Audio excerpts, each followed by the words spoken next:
Alright, so right off the bat, we have one of the most interesting aspects of the film, despite the countless hours of epic 3D graphic design that's gone into this film, and that is the logo of both the channel and the intro to these videos. So this symbol itself has meaning, but where most of us have probably seen it before is a TV series called Lost, which was an excellent series at the time, and it was about a whole bunch of different people and characters stuck on an island with magical properties.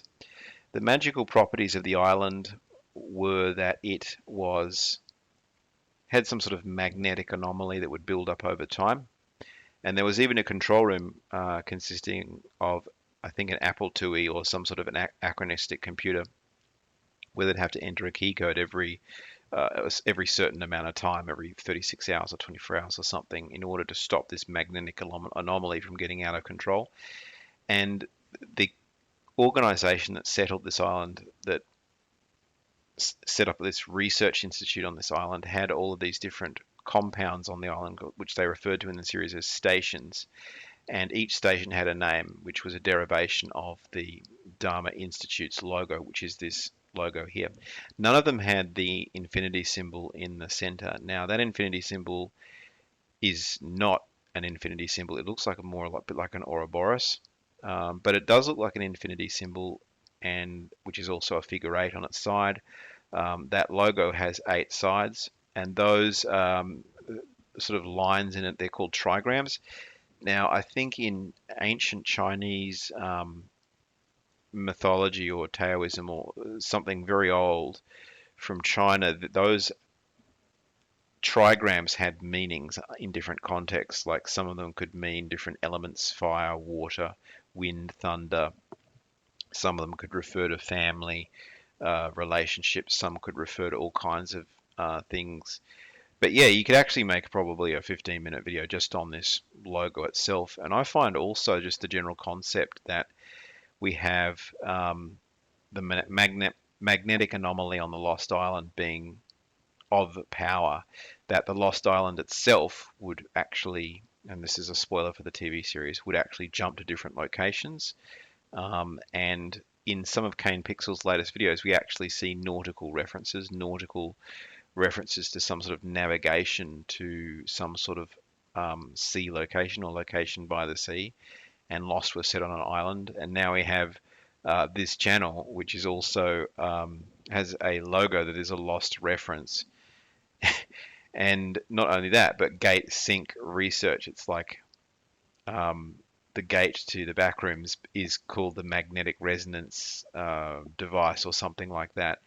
And also it's also, that reminds me of the star drive from Battlestar Galactica. So in Battlestar Galactica, you have a star drive where the ships can jump from one location to another, a bit like the Lost Island jumps from one location to another.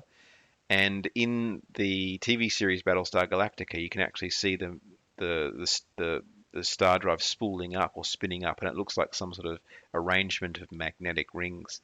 And it's quite the actual diagrams on the computer screen show black and white logos, a bit like this, to show what the star drive is doing. So it's fascinating, all these connections. But anyway, well, let's keep going with the video, because this is really something. Like this video, I'd give this video a 9 out of 10. Like this is one of the best I've ever seen. Let's continue.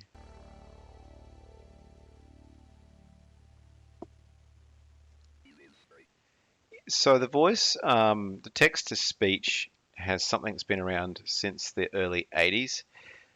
Even a basic Apple Macintosh from 1984 had the ability to do human's voice, actually better quality than this voice. I don't know what this voice was called, but I think they also used this particular voice in the movie 2010 when they're reactivating HAL. When HAL reactivates, they use this voice. So this is that probably pre-1984 technology creating this particular voice. But yeah, interesting. Of course, the font from the home video cameras is common, but you wouldn't be able to create lettering like that in an old school video camera.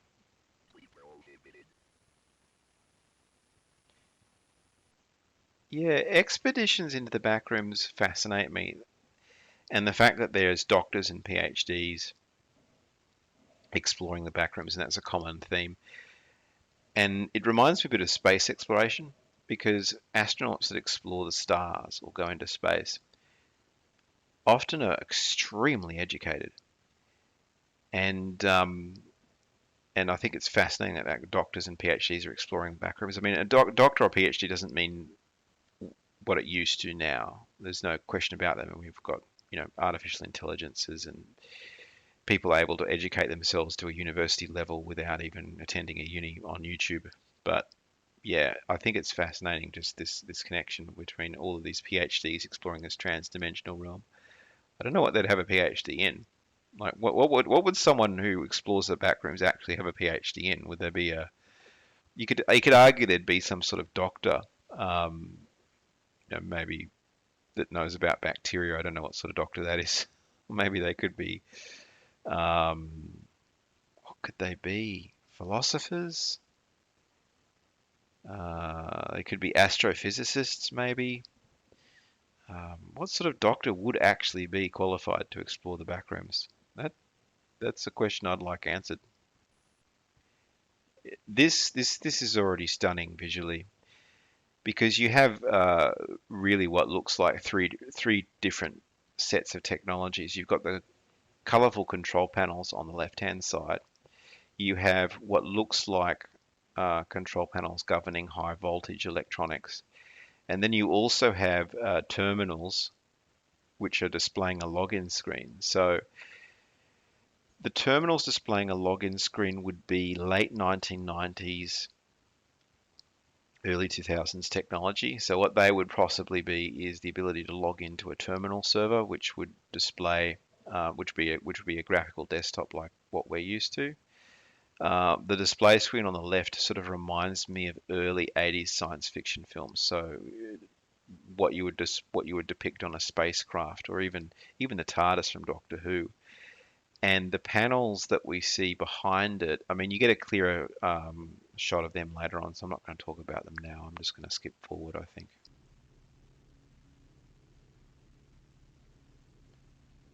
Absolutely brilliant how it's gone out of focus.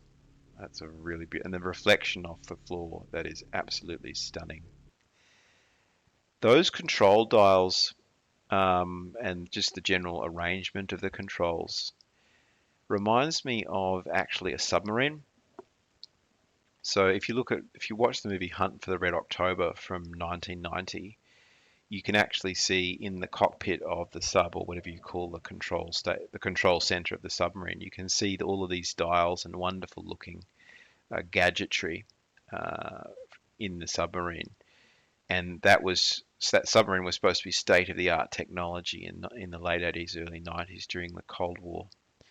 And these panels remind me of, I was particularly that block on the right hand side. That reminds me of that movie a lot, and so do a lot of the panels in this.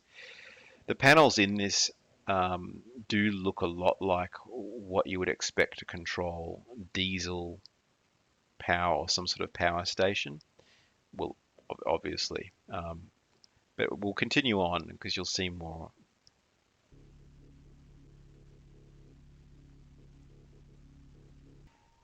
The thing I also really, really like about this particular scene here is this speaks to me in three different ways. The first way it speaks to me is the arching panels at the top. I've never seen anything like that in my life, but it's very ergonomic. So you could actually imagine someone reaching up, and it being at an angle makes it easy to access.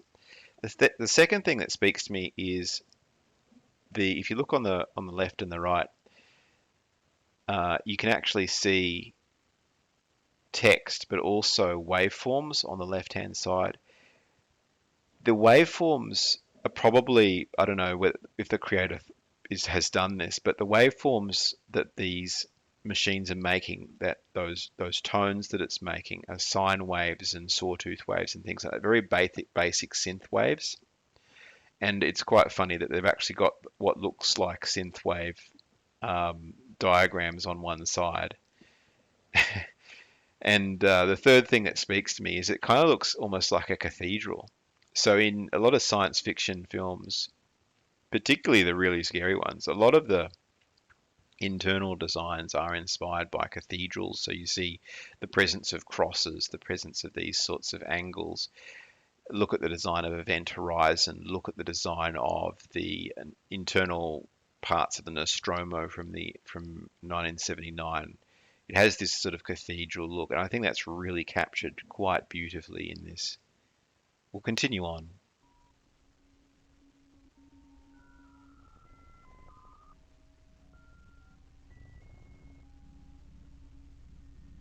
The floor panels are awfully shiny. I'd hate to be the person that has to clean the floors.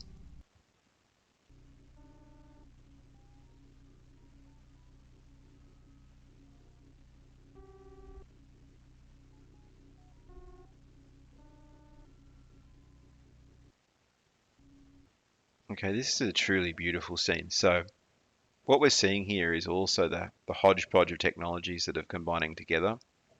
So the workstation in the center that's displaying the login screen, that's sort of late 90s, early 2000s type of software, because the fact that you're logging into a desktop implies that the computer has some sort of multitasking capability. But then you see the screens behind it, which are displaying sort of a very limited set of colors, very generic, secondary colors, which kind of reminds me of sort of VGA graphics. And they're also displaying one image. So when you see a lot of software that's been built recently, you have multiple screens open at a time, and only things like games are full screen or watching a movie's full screen. But earlier than pre 1990s technology, applications would display sort of in a full screen. You'd only run one application at a time, and just those graphics. I mean, I just can't get over how brilliant this video is. Just the work that's gone into this. I mean, you could have one interpretation that they've duplicated the design and made it look infinite, but that's yeah. You can see that it's going off into infinity on the right hand side there, but the work that's gone into this is truly exceptional. I just can't get over it. It's just amazing.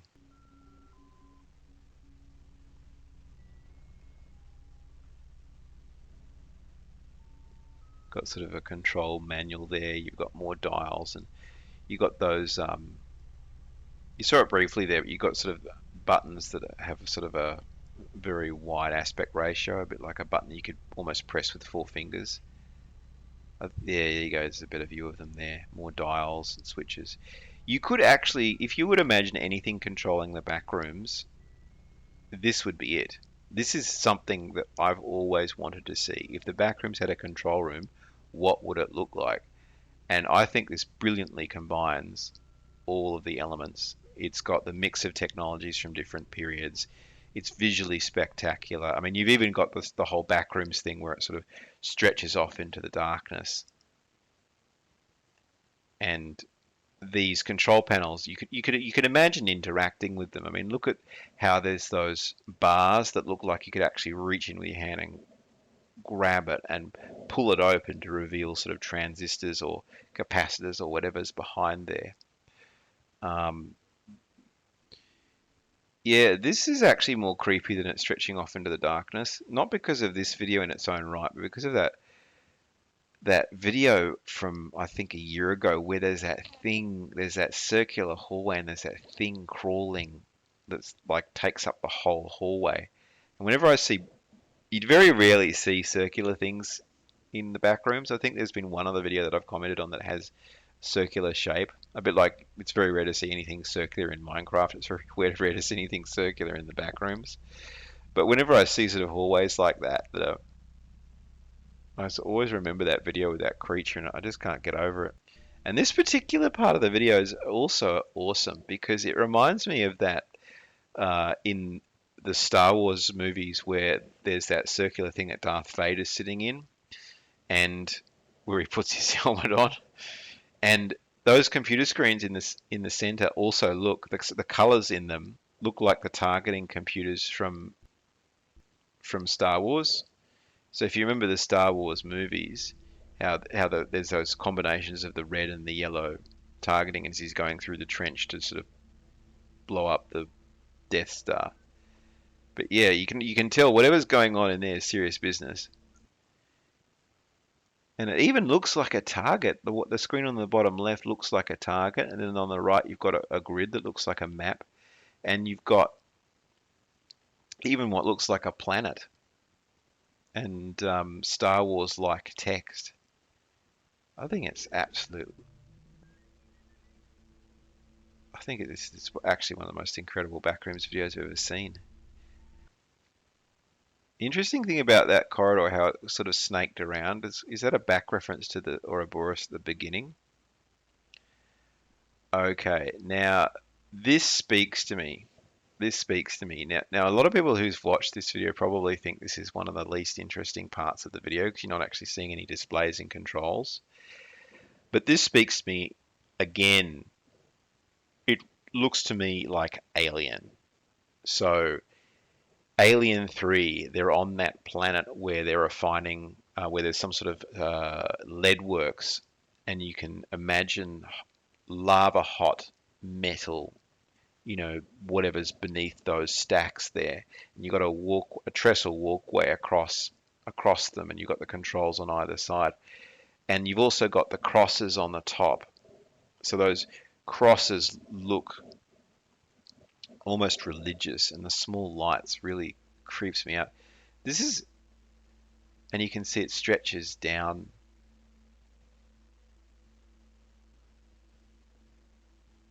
Okay, we're backing out because we don't want to go in there. I don't blame whoever's doing this exposition. Yeah, I wouldn't want to go in there either. That would be like danger. Do not go in there.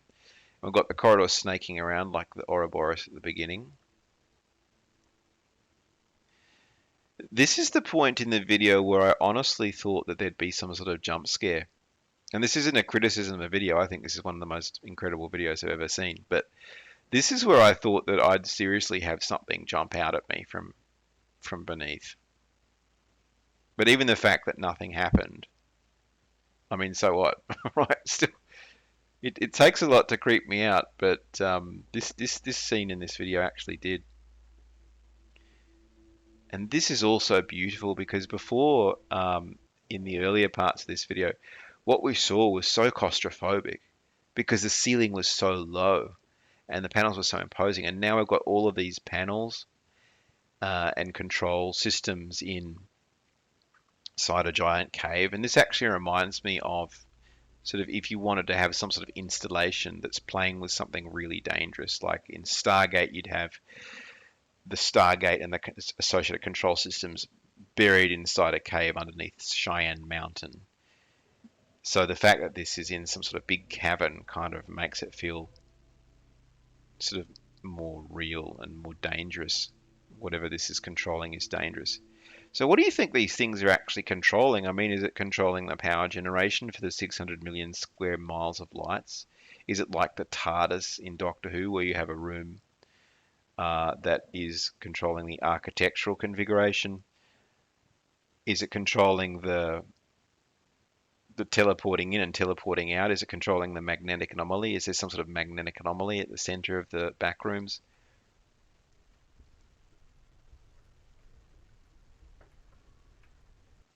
Yeah, so I'm going to stop the video here. But that to me looks like Star Wars. Remember the scene where I think Obi-Wan Kenobi is deactivating the shield for the Death Star, so the Millennium Falcon or some ship can land. Those columns stretching down.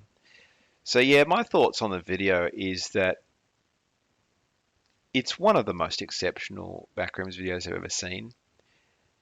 It blends attention to detail with symbolism and with complexity, but also the repetition of the backrooms, but enough complexity to keep you interested. And I could comment on the color palettes, on the VGA screens and then different mix of technologies, but I think it's really a perfect backrooms video. I mean, I wouldn't have been talking about it as long as I have unless I thought it was something really quite special. And I think that I hope this one becomes, hundreds of thousands of views because I think it absolutely deserves it. And I just Yeah, it's been weeks. It's been 3 weeks since I've commented on a Backrooms video, and this one I saw on Friday, and I've been thinking about it ever since, and it just really speaks to me. But yeah, absolutely beautiful. Have a lovely week, everybody.